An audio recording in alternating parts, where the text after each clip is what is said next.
Hallo, im Spiel wird das Thema Tod und Leichen explizit behandelt und gezeigt inklusive einer Autopsie. Welch Wunder in einen Autopsy Simulator. Bevor ich nach diesem Video böse E-Mails von Eltern bekommen, weil dessen Kind gegebenenfalls schreiend oder weinend nach Mama und Papa ruft, hier nochmal der deutliche Hinweis, dass man dieses Video nicht anschauen sollte, wenn man mit den Themen und/oder Bildern nicht klarkommt. Vielen Dank. Hallo, damit herzlich willkommen zu einer weiteren Demo hier, und zwar jetzt beim Autopsy Simulator. Ja, man kann aus alles einen Simulator machen, und diesmal, oder das ist allerdings, sofern ich es richtig verstanden habe, irgendwie nicht aktiv von Playway, aber irgendwie schon, aber ist irgendwie anders aufgebaut. Aber naja, auf jeden Fall. Natürlich. Großartig, ne? Haben wir keine deutsche Sprache. Wir haben Englisch, wir haben Polnisch und wir haben Chinesisch. Cool. Ansonsten, ja, maximale Auflösung, was es halt generell so hergibt und so weiter und so fort und so weiter und so weiter. Ne, das passt soweit. Ich habe schon mal ein bisschen reingeguckt, um überhaupt erstmal zu checken, was will das Spiel von mir, weil sonst wäre das alles ein bisschen doof gewesen, sodass ich es euch jetzt richtig präsentieren kann. Vorweg. Es ist natürlich nur ein Spiel. Und das sieht auch alles aus wie ein Spiel. Trotzdem geht es ja darum, dass wir hier Leute aufschneiden werden. Wir sehen Organe, wir sehen Tod. Leider hat das Spiel eine gewisse, also ich weiß nicht warum, aber scheinbar auch nur für die Demo. Ich hoffe, es zumindest so kleine Horrorelemente mit eingebaut, so Jumpscares. Wenn ihr das nicht abkönnt, ja, warum auch immer, nicht anschauen. Okay, das nur so vorweg. Es ist jetzt nichts Schlimmes, aber wer damit nicht zur Rande kommt, eher ist das Spiel eher weniger was für einen, ne? Ansonsten für alle die drauf stehen, neues Spiel, let it go. No, do not call me anymore. It's none of my business. Oh, is not of my business. Also. Oh shit. It's only Thursday. It's only Thursday, ja. Thursday. Tja. Ein Foto mit 2 Leuten. Gut, das ist unser Büro. Ne? How am I supposed to record a lecture for the students now? Feeling completely broken. Ja, that's completely broken. Oh, the cops from Steven's visit yesterday. I don't think he likes my coffee. He barely took a sip. Oh, I'm gonna go nuts if I don't take my pills. Ja, dann werden wir uns erstmal die Pilz besorgen. Fuck. Where are my meds? Die sind noch hier, alles gut. So, erstmal Pillen nehmen und uns zu beruhigen, klarer Fall. Ah, Bibelchen. So. Alright. Now I can go get the camera. Dann wollen wir uns mal die Kamera besorgen. Oh, this place is starting to look like a garbage dump, rather than a storage room. Ja, das ist im Übrigen so unser, weiß ich nicht, Garten, ne? Ihr hört schon die etwas bedrohlichere Musik und alles. Wie gesagt, das ist so eine Sache, die ich nicht so ganz verstehe. Wir spielen... Well, I hope I won't forget to press the record button this time. Ja. Let's move on straight to our deceased. Wir spielen auf jeden Fall in den 90er Jahren. Das sei schon mal davon angesagt. Ja, dankeschön. I'm wondering how the new tripod is going to work. Ja. Und das ist unser Herr, den wir gleich inspizieren werden. Ne? Der ist tot. Klarer Fall. So. Schöne alte Videorekorder, ja. Properly and... Oh, this should be fine. Wunderschön. November 21st, 1991. Time, 8:43 p.m. Recording for medical students from the University of Missouri. The autopsy is conducted by Jack Hammond. So, Jack Hammond, das Ladies sind and gentlemen, wir. it is always worth having a look at the files before conducting the autopsy. That is where we can find all kinds of clues to what could have potentially happened to the deceased. Korrekt. Well, who do we have here today? Mention the rookie mistakes. Oh yeah, that's right. That's my warrant to sensify you for a few issues. First, due to the fact that in the process of revealing and securing forensic traces, interference that changes the primary condition happens. The photographic documentation plays a huge role in the entire process of examination. Then, the body needs to be placed on its back on the autopsy table. The pathomorphologist stands on the left-hand side of the body. Third, very rarely but still, The cause of death remains unknown if all the tests come out negative. That's the so-called white autopsy. Now remember that it can also happen. So, Found on the outskirts of a parking lot near a gas station, where he often begged and insistently offered to clean the windows of cars that were leaving the station, the body was found in a dry field drain. A frequent cause of traumatic deaths among the elderly is the various types of accidents, including traffic accidents or falling down the stairs. The body was spotted by a station worker during the morning shift. At first, he thought that someone had thrown rain boots and a coat in a nearby ditch. It took him a moment to recognize a human body laying on its back. Signs of libation could be found around the dead body. Empty bottles, traces of an inept attempt to start a fire, and a scattered makeshift blanket. The deceased is locally known as Old Toby, homeless and unemployed for at least a couple years. He had gotten into fights and had been bullied by the problematic youth of the town. He was that type of a man who never kept up alcohol, which caused him to be homeless. As a young man working in a suburban coal mine most of his life, he already abused alcohol, and as the time went by, he'd fall into addiction more. That's interesting. Although alcohol poisoning as a sole cause of death among the elderly people is relatively rare, different levels of alcohol poisoning happen among 1 in 4 deaths of elderly people, which may suggest that alcohol abuse is a significant issue in this age group. What is important to note, even though alcohol poisoning does not cause death, it does increase the risk of accidents and their following injuries. The body was found at 7 o'clock by Sheriff Matthew Thompson. White male, 76 kilograms, 5'8", age unknown. The deceased is a local homeless man named Toby Chambers. His son runs a hardware store. His wife ran away years ago. Local police have talked to residents, so we know more about the deceased. For example, that he loved drinking, and by no means was abstinent. Such clues can direct us to things that are worth keeping in mind during the autopsy. Mention the rookie mistake. Sehr schön, dann haben wir das einmal durch. Wer Englisch kann, top, der hat's dementsprechend auch soweit verstanden. So, ziehen wir uns Handschuhe an. Get to work. We're going to need the camera. It should be here somewhere. Must have left it in one of the drawers. So. Wunderbar. Brett zu. Let's follow the procedure and prepare photo documentation. We must follow the top-down rule. Luckily, we don't have to take pictures of the clothes this time. We are only focusing on the body. Let's keep in mind it's all about the legibility, not the perfect frame. Before we start searching for traces on the deceased's body, we have to take a main picture that goes in the files. Voila! Now we move on to the next step. Trace search. We're going to need better zoom here. More. And that's perfect. So, dann machen wir weiter an den Spots, an die wir dementsprechend dran müssen. Je nachdem, können uns natürlich auch hier ein bisschen frei bewegen. Klassischer Hase, da muss ich lieber erstmal wieder andersrum.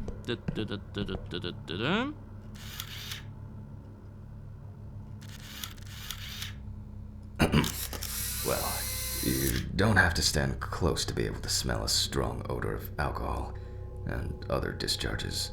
There's nothing left to say. Old Toby didn't spare himself. So.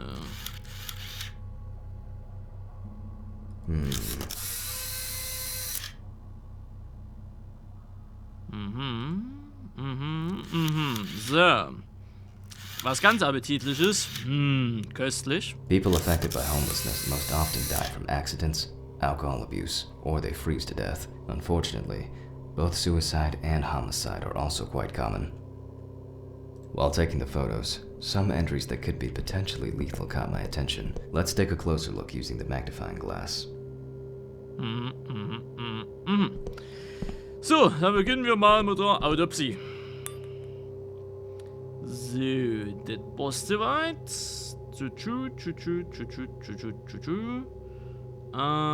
Die Lupe. Dann schauen wir uns nämlich erstmal an, was hier so ein bisschen Phase ist. Unter anderem haben wir hier eine Narbe. An old wound that hadn't healed properly. It must have been some kind of burn or other injury. Nevertheless, it has nothing to do with the potential cause of death.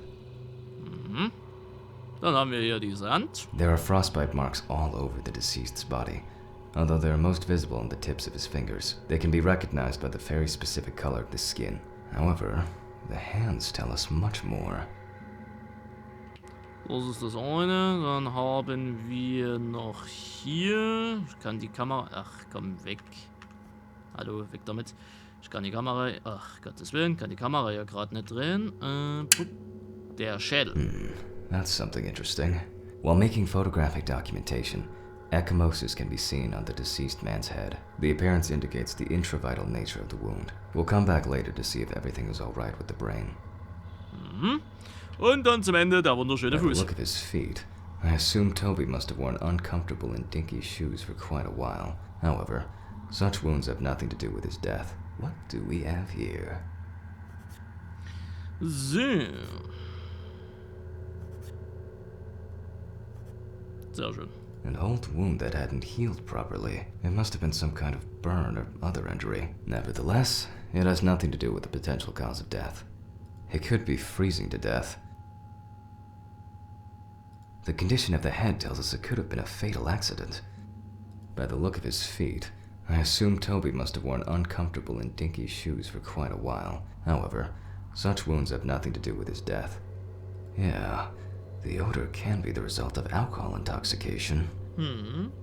At this point, that's all I can do based on all traces on the body of the deceased. The inside should tell me much more. Now let's check the level of muscle tension. This will allow us to establish time of death. Let's raise the deceased's hand.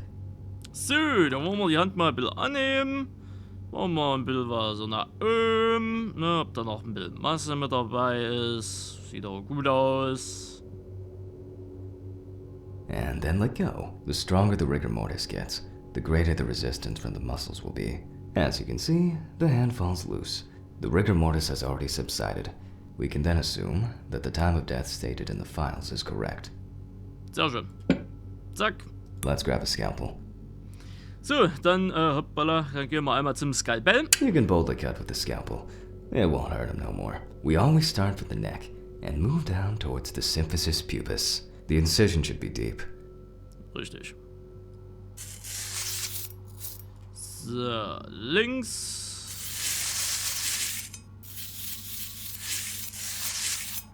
Next, we separate the skin and prepare to remove the ribs.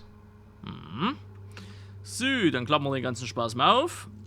Einmal, zweimal. The adipose tissue has an intense yellow hue. As you've probably already guessed, we're going to need the scissors. So, dann brauchen wir einmal die Loopers. Dann machen wir einmal die Rippen hier weg. After removing both cartilage and bone tissues, we are actually interested in two things that you can see at the very first glance. The lack of organ congestion means that, although the deceased was cold, hypothermia wasn't the cause of death. Jo, mal. Und dann gucken wir uns das mal ja ein bisschen genauer an. Ihr seht jetzt hier unten den Balken, ne? Gucken wir uns einfach mal ein bisschen an, wie es hier generell so aussieht. Ne?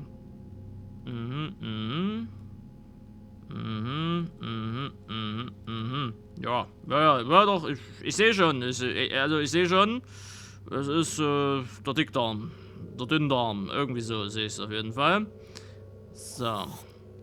We can eliminate freezing as the cause of death. Jo. Gut, dann gucken wir uns mal die Lunge an. The deceased smoked like a chimney. Let's take a closer look. We see widespread black and tarry deposits caused by smoking cigarettes. Despite the tragic condition of the lungs, they are not the cause of death. Now we need to go grab the syringe. So, dann gucken wir uns mal die Syringe an. Also, was das auch immer auf Deutsch bedeutet. Ich glaube, das ist das hier. Ne, halt, warte mal, take this. Das ist der Herz, das ist das. Riechen, Syringe, halt. Herz, das ist der Darm. Interesting, large, nee, wir brauchen Panic Blast, Stormbadge, Heart, Lunge, die andere Lunge, die Luftröhre war es in dem Fall jetzt aber auch nicht, nee. Warte mal, take this, also warte mal, ist das hier im Rad? Syringe. Achso, ja, Leute, ich bin nur doof. At this point, we need to test the level of blood alcohol concentration of the deceased. Ja. We move on to collecting blood from the heart. 5 milliliters from the left ventricle should do it. Now, we prick the bladder and draw about 10 milliliters of fluid. So, ein bisschen We Blut also abziehen. collect the fluid from the deceased to determine the level of alcohol concentration in the vitreous humor.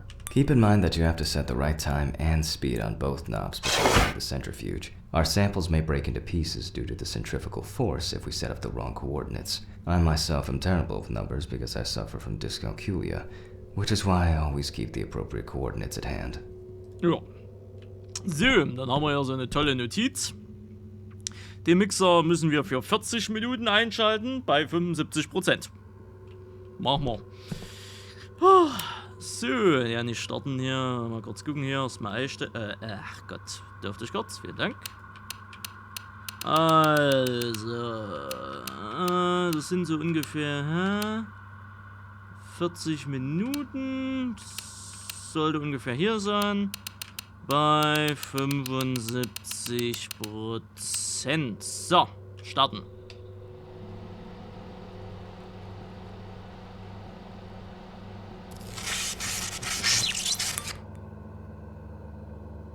Jo. Damn it. If something goes to shit, it's all the way. That's probably the blown fuses again. Hold up. I must have had a flashlight somewhere. Das ist halt jetzt so das Ding, wo ich mir sage, ach, jetzt siehst du so Horrorelemente, die hätte man jetzt rauslassen können. Achtung, erschreckt euch nicht, es wird gleich laut. And I was hoping to clock out early today. What was that? So, das sind halt so Dinge, wo ich mir sage, kann man halt rauslassen, um ehrlich zu sein. Ne, weil das ist so, ist halt nett, aber, ach, keine Ahnung, nimmt die ganze Ernsthaftigkeit raus. Right goes first, left next. Voila.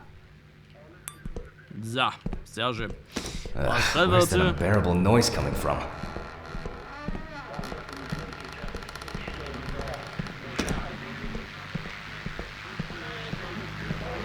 Dankeschön. So. All right. Where were we? Oh yeah, the blood alcohol concentration. Genau, da waren wir stehen geblieben.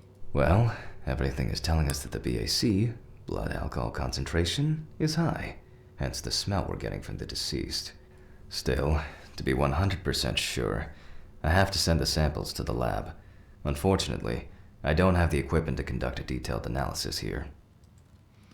So, gehen wir wieder zurück, machen wir weiter. Now let's take a closer look at the stomach. Gucken wir uns dementsprechend mal das Stomach an. Ja, schön glitschig. Scheint mir sehr am Takt zu sein. Gucken wir mal weiter. Wir brauchen hier den richtigen Winkel zum Analysieren.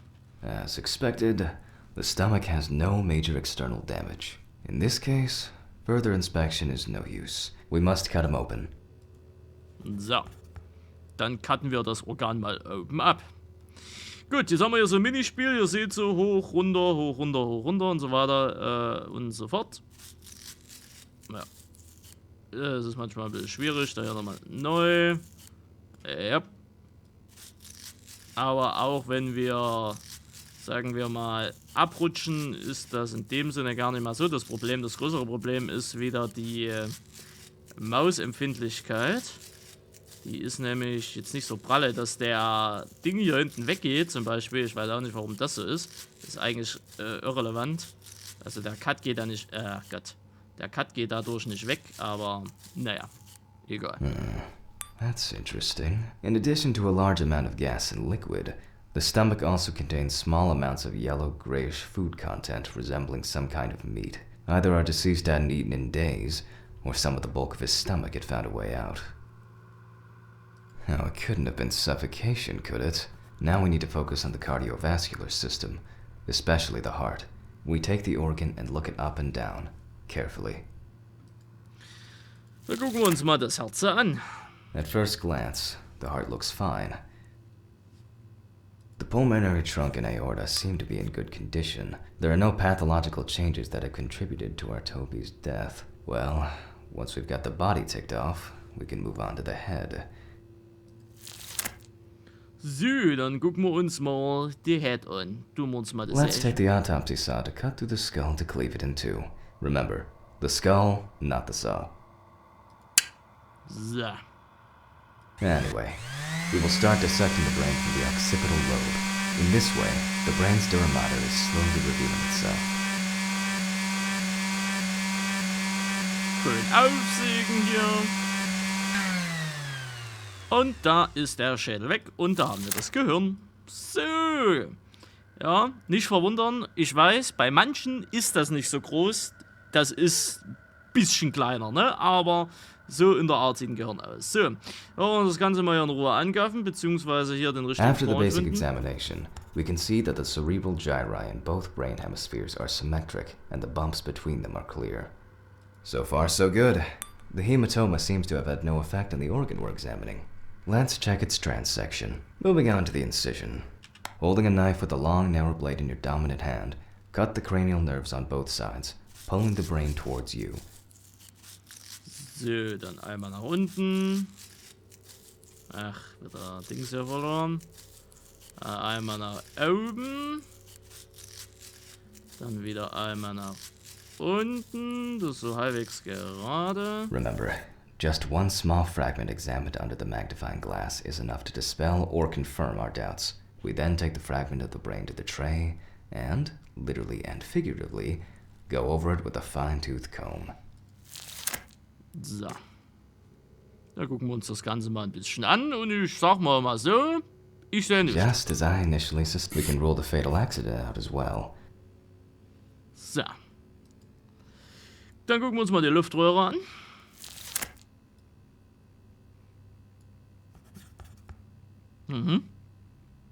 Same as we did with the stomach. External inspection didn't tell us anything. Now the scalpel comes into play. While cutting a small organ, such as the trachea, we must perform a precise incision. To be able to cut with the very tip of the blade, we must hold the knife as if it was a stylus.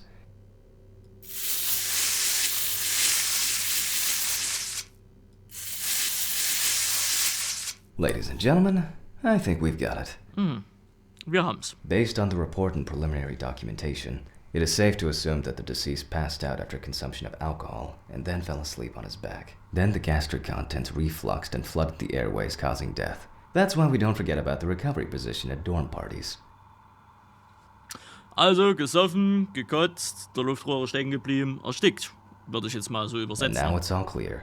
The death was caused by suffocation.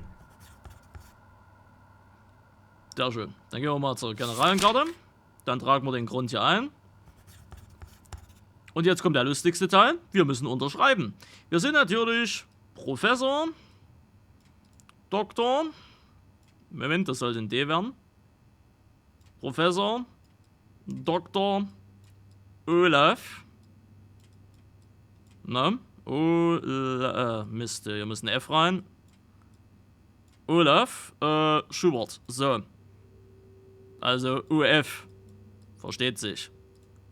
Sehr schön. Halt. It went quite smoothly today. I'm about to get off. Schön, schön, schön, schön, schön. Gut, dann machen wir das ganze Ding wieder zu. In order to bring the chest of our deceased back to its initial state, at least to a small extent, we must take the needle in our hand.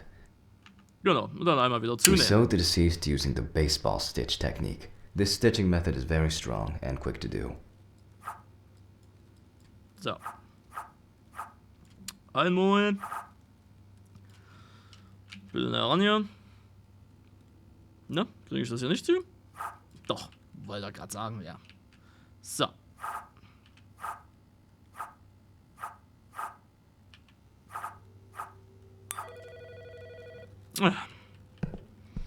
Und da klingelt schon wieder das I'm Telefon. coming.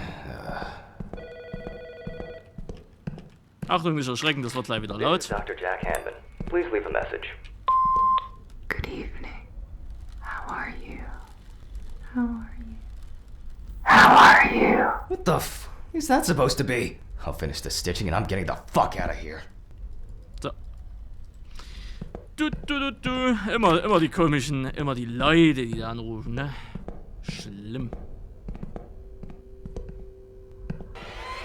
What the fuck? Ja, und da ist die Demo auch schon zu Ende.